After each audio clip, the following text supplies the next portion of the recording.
Indiana beats Michigan State 38-13. A little bit scarier at the beginning of the game than I think most people were kind of expecting. Michigan State took the lead there at one point at the beginning. I never really felt like Michigan State was going to win, but it was interesting to me that they came out and had some success on offense. I did not think Michigan State would score more than 10 points in this game, and they scored 10 points in the first half. So, commend Michigan State there, but all overall, Fernando Mendoza, you're not stopping him, and this terrible secondary for Michigan State is not stopping him either. He looked like one of the most accurate quarterbacks that we've seen in a long time.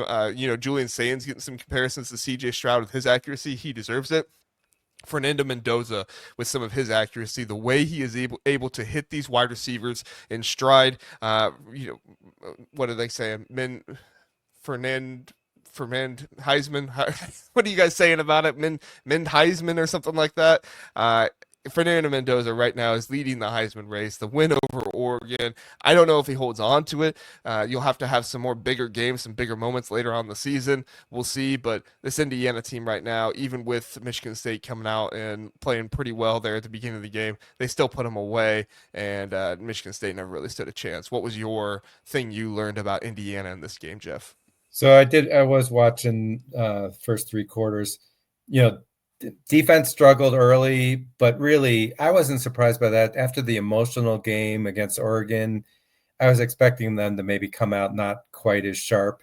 And then often what happens too is the other team, if they have a good coaching staff, you have a good game plan to start, have success, but then the other team who's better makes adjustments. And I think that's what happened here. I mean, obviously Brian Haynes is a great D coordinator for Indiana. So I wouldn't be alarmed if you're an Indiana fan with that slow defensive start would be my takeaway.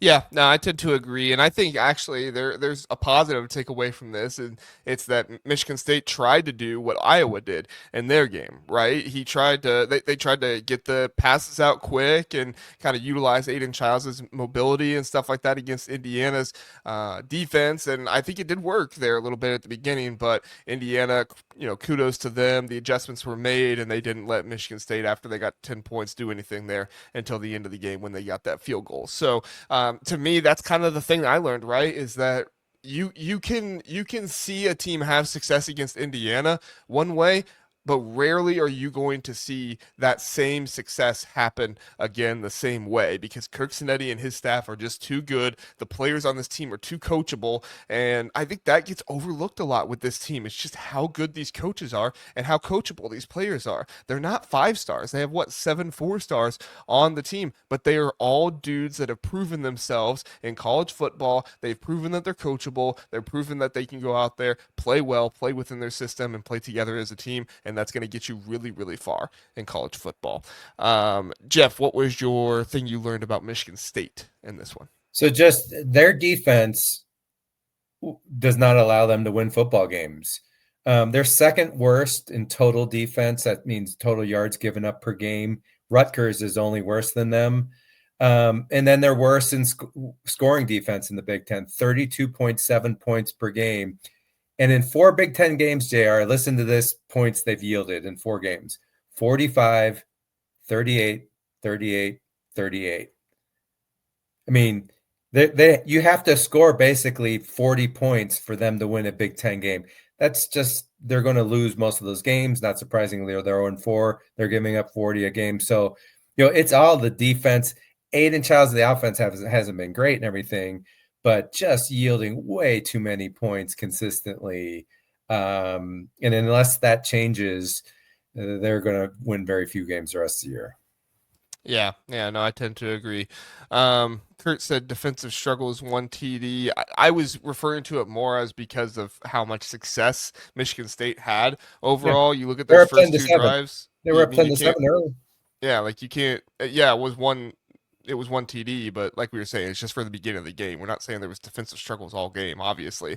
But 13 plays, 55 yards in the very first try to get a field goal, and then 12 plays, 75 yards there to get a touchdown later on. Obviously, it didn't last for the entire game, but that's what we meant by that, Kurt. Wanted to make sure we clarify that for you, because we're not saying they struggled the entire game. They let up 13 points. But yeah, the thing I learned about Michigan State in this one is that Aidan Chiles is clearly the QB of this team, and he showed why stats are not always a great indicator of how good a player is, in my opinion. Like sometimes you can look at stats and say, oh, okay, this player's really good, or oh, this player's not very good. And yes, stats do tell the story well with a team, with a player's production. But Aidan Chiles has struggled this year largely because of the offensive line. Has he been in his head a little bit? Has he had a lot of pressure on him? Heck yeah, he has. When you have pressure coming at you every single snap, Michigan State has a bottom five offensive line in the Big Ten this season, not just in pass pro, but in run blocking as well. When you don't have a run game, when you don't have pass protection, like I get that the backup, what was his name, Mesevich or something. I get that he came in and he had some good throws, but overall, when backups come in, it does change things a little bit, and the defense has to adjust. So it's not uncommon for them to come in and have some success early. But we saw him come in later on, and he didn't look as good. It's because Aidan Chiles, it really is a very, very good talent, and right now he just doesn't have the offensive line. He has some players around him. You saw it in this one, Nick Marsh and some of these guys. They were able to get the ball in their hands, but he doesn't have a run game. He doesn't have consistent offensive line play. It's just it's very frustrating as a Michigan State fan, and I think that they should be more concerned with wasting Aidan Chiles' talent than trying to bench Aidan Chiles. In my opinion, that's just me.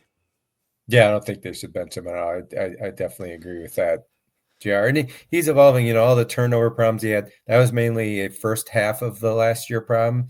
He's had a few issues in a few games, but it's been much more clean this year as far as the turnovers. And that's what you expect to see from a quarterback. Yeah, hard to evaluate. I'll talk later on something. When you have a bad offensive line, you can't do much offensively. That's like Wisconsin. We talked about that earlier, right? Mm-hmm. It's a poor offensive line.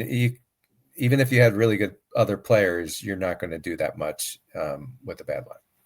Yeah, it's really hard to win, especially in the Big Ten with a bad offensive